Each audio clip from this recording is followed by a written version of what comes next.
धुळे शहरातील रस्त्यांवरील गतिरोधकांवर तातडीने पांढरे पट्टे मारावेत अशी मागणी मी धुळेकर संघटनेतर्फे करण्यात आली।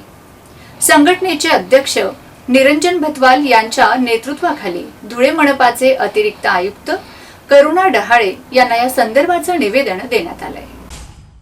धुळे शहरातील मुख्य रस्ते तसेच कॉलनी परिसरातील अनेक रस्त्यांवर गतिरोधक बसविण्यात आले आहेत, मात्र बहुतांश गतिरोधकांवर पांढरे पट्टे नसल्याने वाहन चालकांना ते वेळेवर लक्षात येत नाहीत। त्यामुळे अचानक ब्रेक लावावे लागून वाहन चालकांचा तोल जाण्याची शक्यता वाढत असून अपघात होण्याचा धोका निर्माण झाला आहे, असे निवेदनात नमूद करण्यात आले आहे। विशेषतः रात्रीच्या वेळी गतिरोधकांवर पांढरे पट्टे नसल्याने लहान मोठे अपघात घडत असून वाहनांचे नुकसानही होत असल्याचे संघटनेने प्रशासनाच्या निदर्शनास आणून दिले। आता पावसाळा तोंडावर आला असून पावसाळ्यात रस्ते ओले असल्याने अचानक ब्रेक लावल्यास वाहने घसरण्याची शक्यता अधिक वाढते।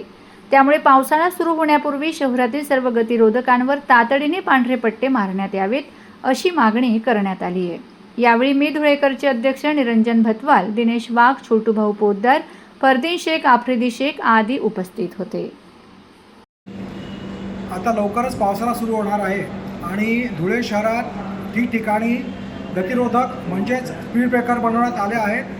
म्हणजे मुख्य रस्त्यांवर पण खूप ठिकाणी स्पीड ब्रेकर आहेत, गतिरोधक आहेत। त्याचप्रमाणे कॉलनी परिसरातही ठिकठिकाणी गतिरोधक आहेत व ते गतिरोधक हे दिसत नाहीत मुख्यतः रात्रीच्या वेळी, आणि आता पावसाळा सुरू झाल्यानंतर तर बिलकुलच समजत नाही व अशा वेळी छोटे मोठे अपघात होत असतात आणि मुख्यतः दुचाकी वाहन चालक जे असतात ते गतिरोधकांमुळे पडतात किंवा त्यांच्या गाड्या खराब होतात। म्हणून मी धुळेकर संघटनेतर्फे आम्ही उपायुक्त मॅडम यांना निवेदन देऊन मागणी केली आहे की पावसाळा सुरू होण्या अगोदर धुळे शहरातील मुख्य भागात तसेच कॉलनी परिसरात जिथेही गतिरोधक असतील तिथे पांढरे पट्टे मारण्यात यावे।